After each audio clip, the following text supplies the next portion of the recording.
আজকে এত বড় একটা ঘটনাটা, মাননীয় প্রধান অতিথি ধান কাটতে কাটতে এত ব্যস্ত, যিনি আজকে আসতে পারেন নাই। ধান কাটা ভিসি না, ওনার সময় নাই বিশ্ববিদ্যালয়ের এই বিষয়গুলো আলাপ তোলা।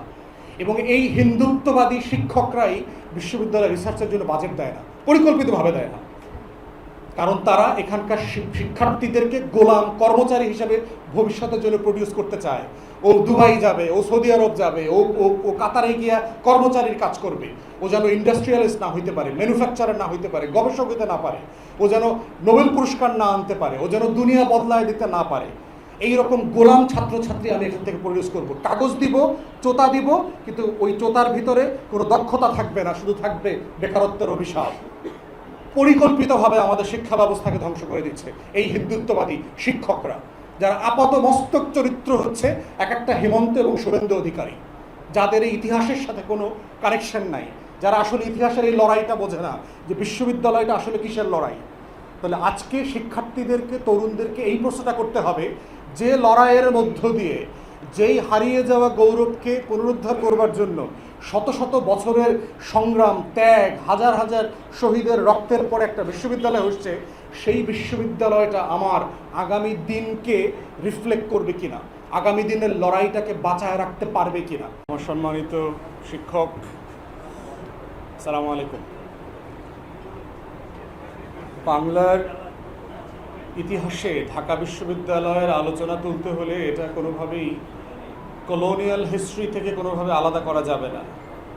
যে কেন সেই হাজার হাজার মাইল দূর থেকে এসে সাদা চামড়ার ডাকাতরা বেঙ্গলকে বেছে নিল প্রথমবারের মতো তাদের কলোনিয়াল এন্টিটি হিসেবে।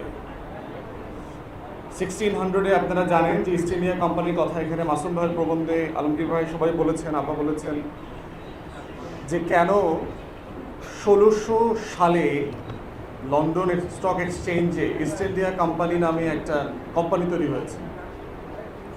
এবং শুধুমাত্র আপনার ইংল্যান্ডে হয় নাই, আপনার একই নামে ডাচ ইস্ট ইন্ডিয়ান কোম্পানি ছিল, পর্তুগিজ ইস্ট ইন্ডিয়ান কোম্পানি ছিল, ফ্রেঞ্চ ছিল। ওয়াই? এবং এই গোড়ায় যদি আমাদের তরুণরা, বিশ্ববিদ্যালয়ের শিক্ষার্থীরা হাত না দেয়, ইতিহাসের এই জায়গাতে যদি নিজেদেরকে কানেক্ট না করে, তাহলে হচ্ছে ভবিষ্যৎকে বিনির্মাণ করবার যে লড়াই, যেটা আমরা নতুন বন্দোবস্ত আকারে বারবার বলছি, সেটা আসলে করা সম্ভব হবে না। 1600-এ পৃথিবী যে অর্থনীতি ছিল সারা দুনিয়ার, সেই অর্থনীতির ক্লোজ টু 30%, 30% মতো জিডিপি উৎপাদন করত আমার এই বাংলা। এই বাংলা মাত্র শুধু আজকের বাংলাদেশ না, পশ্চিম বাংলা, আসাম, এগুলো সব মিলায় যে সুবা বাংলা যেটাকে বলা হয়, হিস্টোরিক বেঙ্গল। এখন আপনি চিন্তা করে দেখেন, ইকোনমিস্টরা বলছে যে বর্তমানে আমেরিকা এবং পশ্চিমারা যে লেভেলের ওয়েলথ অ্যাকিউমুলেশন করেছে, it's unprecedented in human history. এই লেভেলের সম্পত্তির অ্যাকুমুলেশন তারা যেটা করতে পেরেছে। এখন আজকে সবচেয়ে ধনী দেশ আমেরিকার জিডিপি কত? গ্লোবাল জিডিপির জায়গায় যদি ধরেন 21-22%।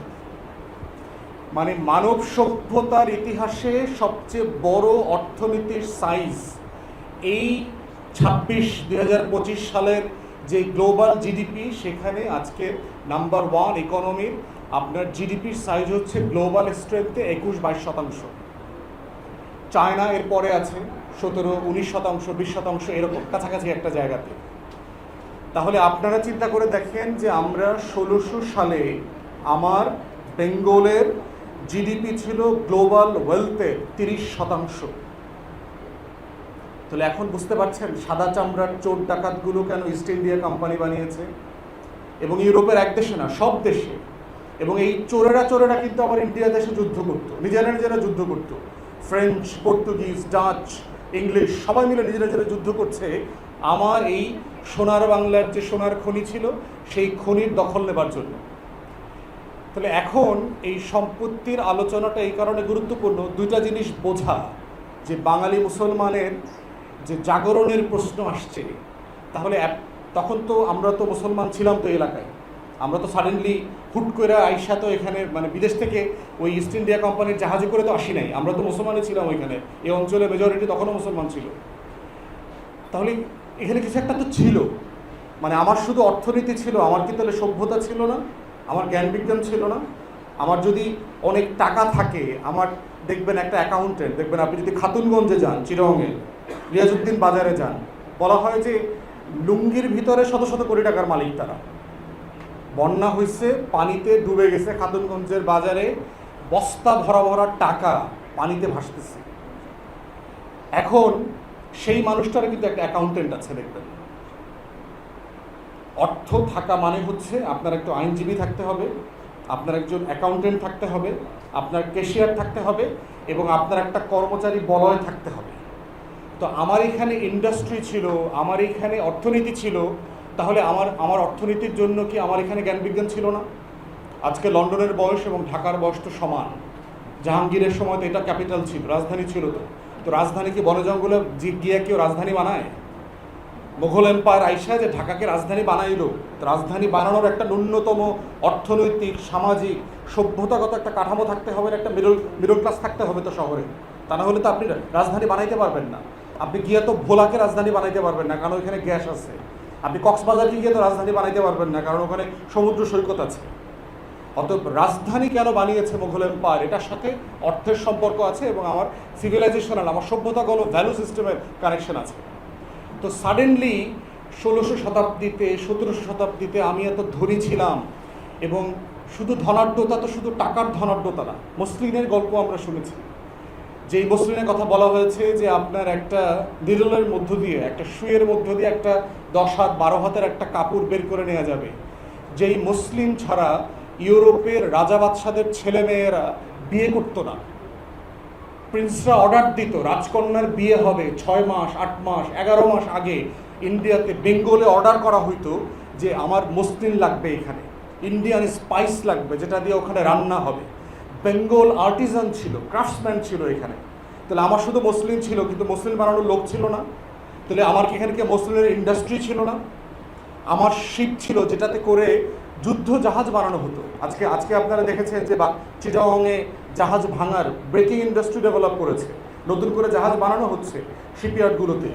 আমাদের সেই শতাব্দীগুলোতে 1600, 1700, 1800 শতাব্দীতে এই আটলান্টিক, এই প্যাসিফিক, এই ইন্ডিয়ান ওশনে আমাদের বানানো যেই যুদ্ধ জাহাজ ছিল সেগুলো চষে বেড়াইতো, দাপটের সাথে চষে বেড়াইতো। তাহলে আমার সেই সভ্যতা ছিল।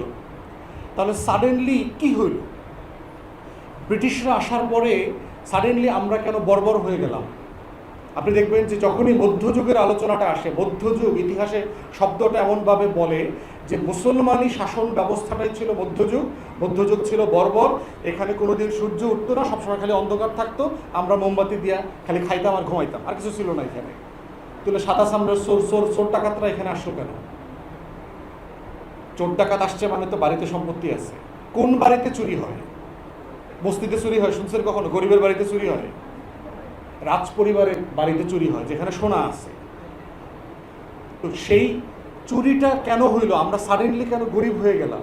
কেন একটা বিশ্ববিদ্যালয়ের জন্য আমাকে লড়াই করতে হয়েছে? ইন্ডিয়ান মুসলমান, যেটা আপা যে বইটার নাম বলেছেন, ডব্লিউ হান্টার, 1857 সালে যে সিপাহী আজাদির প্রথম যে অর্গানাইজড বিদ্রোহ স্বাধীনতা হয়েছে, সেখানে কারণ বোঝার জন্য ব্রিটিশ সরকার তখন কুইন এই একটা কমিটি করে দেয়, একটা স্কটিশ সিভিল সার্ভেন্টকে দিয়ে, just to understand the reasons. তারা দেখতে পাচ্ছে যে সবচেয়ে বেশি আন্দোলন সংগ্রাম করতেছে ভারতবর্ষে মুসলমানরা। সমস্যাটা কোথায়? তারা কি এটা ধর্মীয়ভাবে কোনো জিনিসের কারণে উদ্বুদ্ধ হয়ে করছে? কি কারণে করছে? এবং ইন্ডিয়ান মুসলমানসে তখন হান্টার তার গবেষণা, তার যে ইনভেস্টিগেশনের রিপোর্ট দিয়েছে, তার ভিতরে ওয়ান অফ দ্য রিজন বলেছে that the richest community in the Indian subcontinent became the beggars in 100 years.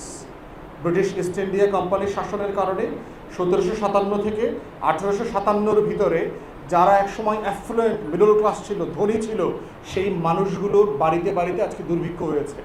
কি কারণে? ওই যে আপা বলেছেন 1793 সালে জমিনদারি সিস্টেম, পার্মানেন্ট সেটেলমেন্ট।